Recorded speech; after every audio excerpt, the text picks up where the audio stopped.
एक गांव में रमेश और सुरेश नाम के दो बहुत अच्छे दोस्त रहते थे। दोनों बचपन से साथ थे। रमेश शांत और बुद्धिमान था, जबकि सुरेश थोड़ा भावुक और जल्दी गुस्सा करने वाला।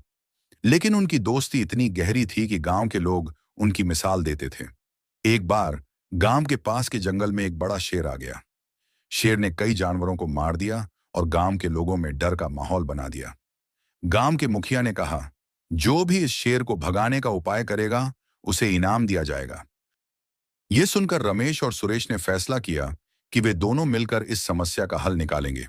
तभी सुरेश ने कहा, हम दोनों जंगल में जाकर शेर का सामना करेंगे। मैं अपनी ताकत से उसे हरा दूंगा। रमेश बोला, ताकत से शेर को हराना आसान नहीं है। हमें अपनी बुद्धि का भी इस्तेमाल करना होगा। अगले दिन दोनों दोस्त सुबह सुबह जंगल की ओर चल पड़े। रमेश ने अपने साथ एक बड़ा रस्सा और खाने के कुछ टुकड़े लिए। सुरेश ने कहा, तुम ये जाल क्यों ले जा रहे हो? हमें तो बस शेर को भगाना है। रमेश ने मुस्कुराते हुए कहा, जरूरत पड़ने पर काम आएगा। जंगल में जाते जाते उन्होंने शेर के पंजों के निशान देखे। सुरेश ने कहा, शेर यहीं कहीं पास में है, चलो उसे ढूंढते हैं। कुछ देर बाद शेर सचमुच उनके सामने आ गया। शेर की दहाड़ इतनी डरावनी थी कि सुरेश के पसीने छूट गए। उसने जल्दी से कहा, रमेश, अब क्या कर? रमेश ने अपने पास का जाल निकाला और सुरेश से कहा, शेर को गुस्सा मत दिलाओ, मैं इसे खाने के टुकड़े दिखाता हूं। रमेश ने खाने के टुकड़े शेर की ओर फेंके और धीरे धीरे उसे एक पेड़ के पास ले गया। शेर खाने में व्यस्त हो गया। इसी बीच रमेश ने पेड़ बड़ी चालाकी से जाल फेंका।